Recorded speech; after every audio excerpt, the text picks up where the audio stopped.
जय हिंद। यह अंक संख्या 4 की एक्सरसाइज नंबर 1 की स्पीच है जो 100 शब्द प्रति मिनट बोली जाएगी। स्टार्ट।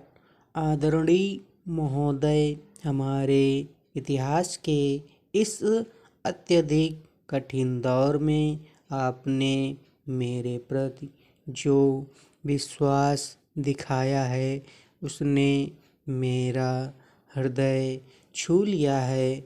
मैं अनुभव करती हूँ कि हमारे सामने जो इतनी चुनौतियाँ हैं उनमें से हम पहली चुनौती का सफलता से सामना कर चुके हैं और यही एक ऐसी चुनौती थी जो हमारी पार्टी की एकता के लिए खतरनाक थी। हमने साथ मिलकर पहला कदम उठाया है। मैं आशा तथा ईश्वर से प्रार्थना करती हूँ और मुझे इस बात का विश्वास भी है कि भविष्य में भी हम साथ मिलकर ही काम करेंगे। जब अपने उद्देश्यों और काम के तरीकों के बारे में सहमति हो तभी एकता का कुछ अर्थ होता है। सदा कांग्रेस के ऊंचे आदर्श रहे हैं। अनेक बार हम अपने रास्ते से भटके हैं। अनेक बार हमने गलतियां की हैं। हमारी बहुत सी कमियां हैं, लेकिन सदा हमारा यही प्रयास रहा है और आज भी है कि हम इन लक्ष्यों को पूरा करने के लिए अधिक दृढ़ता से आगे बढ़ें। हम केवल वादों की उलझन में नहीं फंसना चाहते। हम जब समाजवाद शब्द का प्रयोग करते हैं तो इसका अर्थ है पूरे देश के लोगों की भलाई।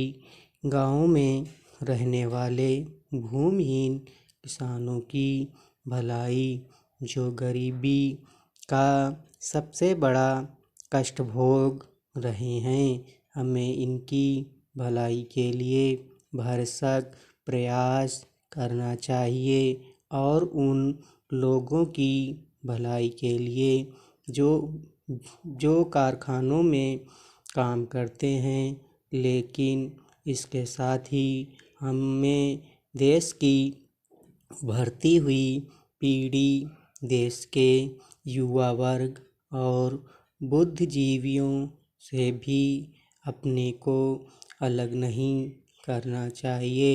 हम उन लोगों की कठिनाइयों पर भी ध्यान देना चाहिए जो सरकारी कार्यालयों में और दूसरे कार्यालयों में काम करते हैं। वे लोग जो हमारी आवश्यक सेवाओं को चलाते हैं, क्योंकि यही लोग भारत के सच्चे लोग हैं। इन सब लोगों की ओर हमें पूरा ध्यान देना चाहिए और यह देखना चाहिए कि हम इन लोगों की अनेक कठिनाइयों और समस्याओं का किस प्रकार तेजी से हल निकाल सकते हैं।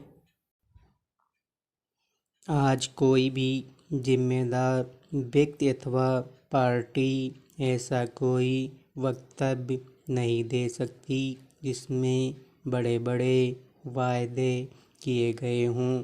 स्वतंत्रता के बाद के कुछ वर्षों में हमने बहुत उन्नति की है, लेकिन इसके साथ ही समस्याएं भी बढ़ती रही हैं और आज केवल सही नीतियों की ही मांग नहीं है, बल्कि इन नीतियों को तेजी से लागू करने की भी मांग है।